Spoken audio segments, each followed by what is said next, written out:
Assalamualaikum warahmatullahi wabarakatuh. Saya izin bertanya Gus tentang masalah tambang itu bagaimana Gus? Mungkin untuk mewakili kami dari warga Nahdien supaya teman-teman atau warga Nahdien tidak salah paham dengan adanya penerimaan tambang atau hal-hal lain. Supaya tidak salah paham, mohon penjelasannya panjenengan Gus. Terima kasih. Wassalamualaikum warahmatullahi wabarakatuh. Assalamualaikum warahmatullahi wabarakatuh. Mengurus umat itu maksudnya gimana? Membuat umat jadi kurus atau mengelola hajat-hajatnya gitu, itu yang dimaksudkan. Kalau membuat umat jadi kurus ya kita tinggal tidur aja kurus dengan sendirinya umat itu. Nah kalau kita harus mengelola hajat-hajatnya dengan cara apa, pakai apa gitu.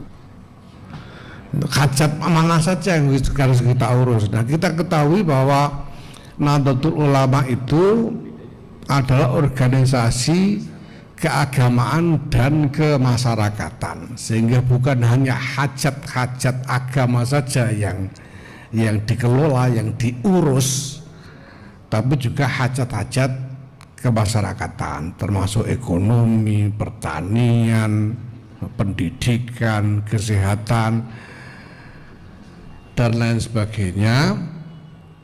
Nah, dan itu semua membutuhkan biaya. Tempo hari di dalam musyawarah nasional dan konferensi besar Nahdlatul Ulama yang kita selenggarakan di Yogyakarta, kami sudah sampaikan bahwa di antara komponen strategis untuk pengembangan NU ke depan itu adalah bahwa kita harus membangun suatu kapasitas keuangan independen yang sustainable. Jadi kapasitas keuangan yang mandiri dan lumintu. Jadi tidak cuma sekali dapat hilang, sekali dapat habis begitu, tapi lumintu. Jadi independen.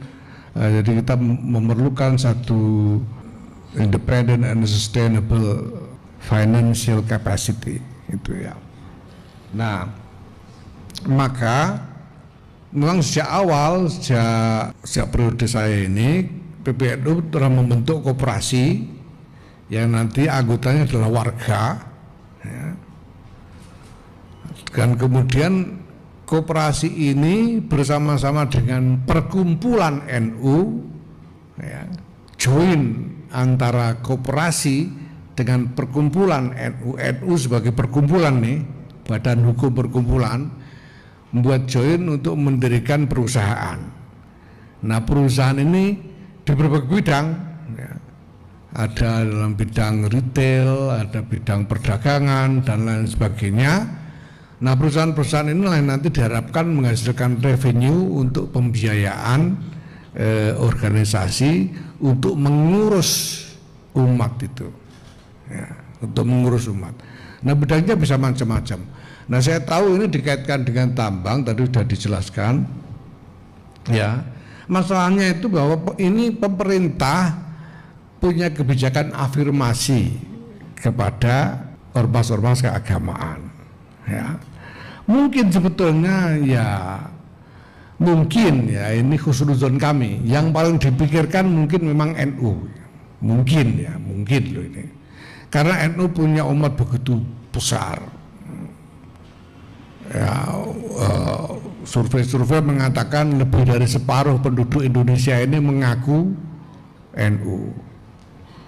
NU punya pesantren-pesantren yang jumlahnya sampai sekitar 30 ribuan pesantren, madrasah, ya, dan lain sebagainya. Yang untuk mengelola itu semua dibutuhkan sumber daya. Dan sekarang realitasnya kita sudah ketahui bahwa sumber daya komunitas yang diambil dari komunitas itu sendiri itu tidak lagi mencukupi, ya, sehingga perlu ada intervensi dalam soal ini. Nah, maka NU butuh revenue. Nah, pemerintah kemudian berpikir untuk menyediakan kesempatan sehingga pada waktu pembukaan muktamar ke-34 di Lampung bulan Desember 2021 dulu, Presiden Joko Widodo dalam pidato pembukaan muktamar itu menyampaikan akan menyediakan konsesi tambang untuk NU. Itu beliau sampaikan dulu gitu. Di pembukaan muktamar itu artinya ya belum tentu ketua umumnya saya waktu itu toh karena baru pembukaan muktamar. Tapi artinya pemerintah itu berpikir untuk menyediakan kebijakan afirmasi untuk ormas-ormas keagamaan ini. Nah, kemudian bagaimana NU menyikapi ini? Nah, NU ini pertama-tama seperti saya katakan butuh. NU ini butuh apapun ya, yang halal yang bisa menjadi sumber revenue untuk pembiayaan organisasi ya. Karena keadaan di bawah ini memang memerlukan intervensi sesegera mungkin ya, saya bisa bayangkan sekarang satu pesantren aja, mari kita lihat ya, Pondok Pesantren Lirboyo Kediri itu santrinya total 43.000 dengan infrastruktur yang sangat terbatas sehingga satu kamar seluas kira-kira 3 kali 3 meter itu diperuntukkan rata-rata bagi 60 sampai 70 orang santri, sehingga mereka hanya bisa pakai kamar itu untuk menaruh barang dan mereka tidur di sembarang tempat. Untuk tidur mereka harus tidur di emperan kelas, di masjid, di sembarang tempat karena tidak ada fasilitas kamar untuk tidur. Nah, kalau kita nunggu afirmasi pemerintah yang langsung, itu nanti harus berhadapan dengan macam-macam parameter birokrasi yang pasti lama sekali. Undang-undangnya gimana, aturannya gimana dan seterusnya. Nah, kami karena selama ini NU ini secara langsung engage dengan mereka, kami mengetahui persis bagaimana cara bagaimana melakukan intervensi yang strategis untuk menghadapi masalah-masalah seperti ini. Kita misalnya juga punya ya, Muslimat NU itu mengelola ribuan taman kanak-kanak dan Raudhatul Atfal. Dan banyak itu ribuan taman kanak-kanak Raudhatul Atfal itu guru-gurunya itu cuma diberi honor yang sangat minimal. Saya tahu sendiri ada yang cuma 150.000 sebulan honor guru Raudhatul Atfal ini. Nah, kalau nunggu, dan ini kan semua ini inisiatif komunitas sendiri yang bikin, ditopang dengan kapasitas komunitas, ya gurunya sih ikhlas semua gitu, cuma ya yang lihat itu kan ya tidak tega sebetulnya. Nah, komunitas sudah tidak punya lagi kapasitas yang lebih untuk memberi topangan lebih kuat. Nah, begini ini yang membuat kami dalam keadaan memang butuh sekali. Nah, kami memang seperti saya sampaikan tadi sudah membuat ikhtiar-ikhtiar, tapi membuat perusahaan baru yang dijamin ini sungguh-sungguh nanti revenue-nya masuk ke organisasi, bukan kepada individu-individu gitu ya. Sehingga misalnya kalau saya nanti selesai masa bakti saya ini tidak bisa saya bawa pulang perusahaannya itu, jadi tetap jadi miliknya NU. Ini kita sudah desain sedemikian rupa. Nah, ini kan juga harus perlu waktu sampai ini betul-betul menghasilkan revenue yang signifikan. Nah, maka ketika pemerintah memberi peluang ini, membuat kebijakan afirmasi ini, kami melihat sebagai peluang dan segera kami tangkap. Wong butuh gimana lagi gitu. Segera kami tangkap, sehingga kami memang sudah mengajukan, begitu pemerintah mengeluarkan revisi PP nomor 96 tahun 2021 yang memungkinkan untuk ormas keagamaan mendapatkan konsesi tambang, kami juga kemudian mengajukan permohonan. Ya. Nah sekarang masih berproses, ya, misalnya untuk peraturan presiden dan lain-lain, kita lihat nanti. Nah kemudian apakah NU punya sumber daya? Lah ini bendahara umum kami ini pengusaha tambang juga, itu, dan dia tentu tidak sendirian. Bukan hanya soal bahwa dia sendiri pengusaha tambang, tapi sebagai pengusaha tambang dia punya jaringan bisnis di antara ya komunitas pertambangan ini, sehingga saya kira akan ada ruang yang memadai bagi NU untuk membangun kapasitas pertambangan ini. Nah, ada yang belum disinggung mungkin soal lingkungan. Saya tahu ini juga menjadi isu, ya. Tentu saja bahwa NU punya tanggung jawab moral untuk memperhatikan aspek-aspek terkait lingkungan hidup. Saya sendiri itu, saya pribadi sejak 2016-2017 saya sudah berusaha menaikkan wacana tentang perlunya konsensus nasional tentang ekstraksi sumber daya alam. Indonesia ini semua tahu kaya, kita ini merasa kaya, kaya raya. Tapi kekayaan Indonesia itu sumber daya alam. Sumber daya alam itu tidak diambil, tidak diekstraksi, ya gak jadi kaya kita kan. Nah maka supaya kita benar-benar jadi kaya secara aktual, ya memang sumber daya alam harus diekstraksi. Nah cuma parameternya harus memenuhi kepentingan-kepentingan terkait kemaslahatan umum, terkait lingkungan hidup. Menurut saya undang-undang dan peraturan-peraturan regulasi-regulasi praktis itu mungkin tidak cukup, karena regulasi-regulasi itu biasanya ada lubang, dan lubang itu biasanya diakali gitu ya. Nah tapi kalau kita punya konsensus nasional, nah ini bisa menjadi dasar untuk melakukan pengawasan dan pengendalian yang lebih baik ke depan. Nah tapi tanpa menunggu konsensus internasional itu, konsensus nasional tentang ekstraksi sumber daya alam itu, nah ya NU memberanikan diri untuk masuk aja dulu, nanti kita lihat gitu.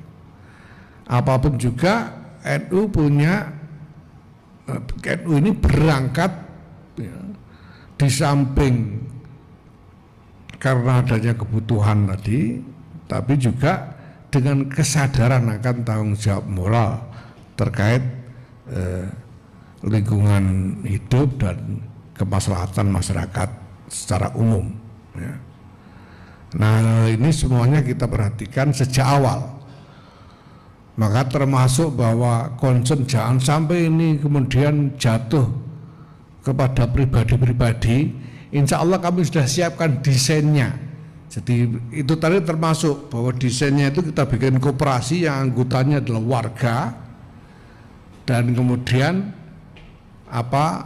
join dengan NU sebagai perkumpulan untuk membuat PT yang di situ pejabat-pejabatnya ex officio. Nah, ke depan akan kami kembangkan model yang akan lebih secara bisnis lebih reliable, lebih bisa diandalkan profesionalitasnya, tapi juga lebih aman bagi kepemilikan NU terhadap itu semua. Baru saja kami menyelenggarakan pertemuan yang eksesif dengan lembaga, dengan Lapas Dam untuk membahas desain, termasuk desain manajemen keuangan NU nantinya. Problem-problem terkait dengan masyarakat adat dan lain-lain itu tidak bisa digeneralisir. Ini kan tergantung di mana tempatnya. Kalau misalnya NU dikasih tempat konsesi di tengah permukiman, ya tentu saja kita tidak akan mau. Atau dikasih konsesi yang di situ ada klaim hak ulayat misalnya, tentu tidak bisa, kita tidak mau lah. Ya kita lihat dulu di mana tempatnya kan. Ya kita kan belum tahu ini mau dikasih konsesi di mana gitu. Itu kita tidak mau. Dan apa namanya, terkait dengan aktivis-aktivis yang masih dikriminalisasi, nah ini secara keseluruhan ini merupakan isu yang menjadi concern semua orang, termasuk NU. Ya, tentu saja NU dalam hal ini mendukung gerakan-gerakan dari para aktivis untuk kepentingan lingkungan hidup ini, dan meminta supaya mereka tidak dikriminalisasi. Tapi kriminalisasi itu kan ya macam-macam. Ya. Ada yang kriminal beneran juga ada kan itu. Jadi nanti kita lihat. Karena pernah ada kasus juga kita di beberapa tempat ya, ada laporan ini dikriminalisasi. Nah setelah kita kirim tim dari LPBH NU, lalu laporannya ternyata kriminal beneran Pak, ya, gimana lagi. Jadi artinya apa? Bahwa para aktivis ini dalam perjuangkan idealismenya ini ya memang harus memperhatikan strategi dan cara-cara yang dilakukan supaya tidak sampai menimbulkan masalah-masalah seperti itu, masalah-masalah kriminalisasi semacam itu. Ya, pada dasarnya secara umum NU jelas mendukung idealisme dan nilai-nilai moral untuk kemaslahatan lingkungan hidup dan masyarakat secara umum. Ya. Nah kemudian mengenai fossil fuel dan net zero dan sebagainya ya, itu kan visi ke depan yang harus dibangun dengan strategi, itu yang pertama. Yang kedua, sekarang realitasnya banyak masyarakat yang masih bergantung dan membutuhkan fossil fuel untuk sumber energi karena itu lebih murah, lebih available ya. Sehingga tidak bisa serta-merta diterapkan sebagai prinsip policies ya, itu tidak bisa ya, karena kalau dilarang fossil fuel sampai tidak boleh naik pesawat terbang kemana-mana dan sebagainya gitu ya. Nah termasuk ini sekarang ini masih dibutuhkan pada dasarnya energi dari sumber batu bara ini masih dibutuhkan kenyataannya gitu. Nah dan kebutuhan itu memang kebutuhan yang real, yang bukan dibuat-buat, itu yang pertama. Dan kedua, untuk transformasi pemanfaatan energi itu kan dibutuhkan transformasi teknologi. Nah maka harus ada strategi supaya kita ikut menguasai teknologinya. Jangan nanti kita tidak boleh pakai fossil fuel tapi kita lalu bergantung teknologinya pada orang, kan gila itu. Nggak boleh begitu. Nggak mau saya kalau disuruh begitu. Karena pertama-tama kita harus tetap merdeka. Kita harus kuasai juga teknologinya. Jangan cuma gantung sama teknologinya orang gitu. Itu yang penting. Nah ini semua masih harus dalam proses.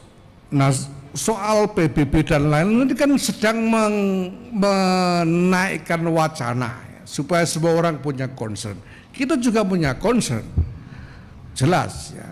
Nyatanya kita juga ikut mengkampanyekan penggunaan listrik, energi listrik sebagai pengganti BBM untuk mobil-mobil kan ya. Tapi nyatanya sekarang kan mobil listrik itu tidak bisa sampean pakai dari Jakarta ke Surabaya, celaka sampean nanti 400 kilo harus ngisi baterai 1 jam 2 jam, yang ngantri ngisi 40 mobil bagaimana? Ini hal yang memang masih membutuhkan pemecahan jangka panjang dan harus ada strategi yang deliberate dan adil ya, deliberate dan adil soal ini, tidak boleh tidak adil. Nah kemudian lokasinya kita belum tahu. Kita baru mengajukan izin ya kan. Nah, nanti kalau dikasih lokasi ini ya kita lihat lalu kita tawar, namanya ini kan soal tawar menawar juga ya, kita tawar jangan di sini dong, itu masalah namanya. Bukan,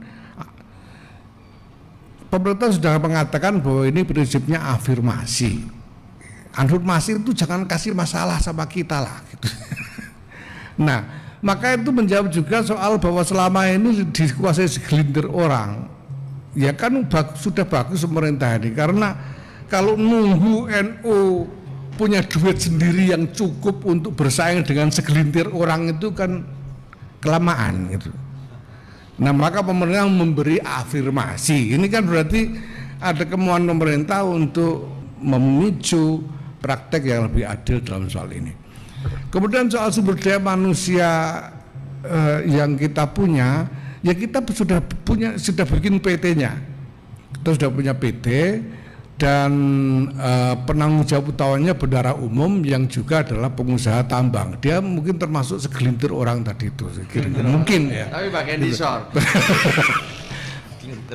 Tapi paling tidak dia punya jaringan dari komunitas tambang ini, dan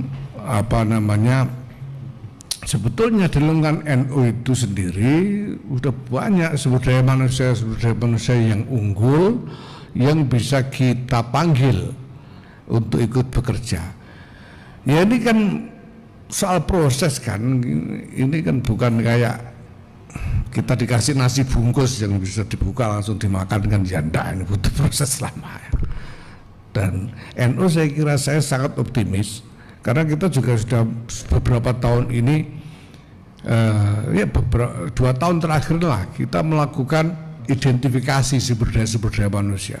Sekarang ini misalnya kita sudah dapatkan data 286 profesional NU yang bekerja di berbagai negara sebagai profesional kelas 1. Ada yang bekerja di level manajemen perusahaan industri pesawat terbang, ada yang industri keuangan, industri teknologi tinggi yang lain, dan mereka sudah engage, mereka siap untuk bekerja untuk NU lah kira-kira gitu. Insya Allah nanti dalam waktu dekat kita ingin menciptakan satu platform untuk berkumpulnya sumber daya baru untuk masa depan NU ini. Ya, kita akan bikin semacam summit untuk itu. Saya kira dalam waktu dekat, mungkin tidak sampai akhir tahun akan kita laksanakan. Ini sedang kita proses konsepnya, ya. Maka saya optimis, insya Allah ada. Ya saya tidak tahu apakah harus disebut satu persatu ini, personelnya kan ya tidak perlu lah. Pokoknya ada bendahara umum, Saudara Gutvan Arif ini yang akan memimpin tim untuk ini. Saya kira itu. Nah maka ini concern kita bersama, mudah-mudahan kita bisa jaga bersama-sama. Terima kasih. Wallahul muwaffiq. Assalamualaikum warahmatullahi wabarakatuh.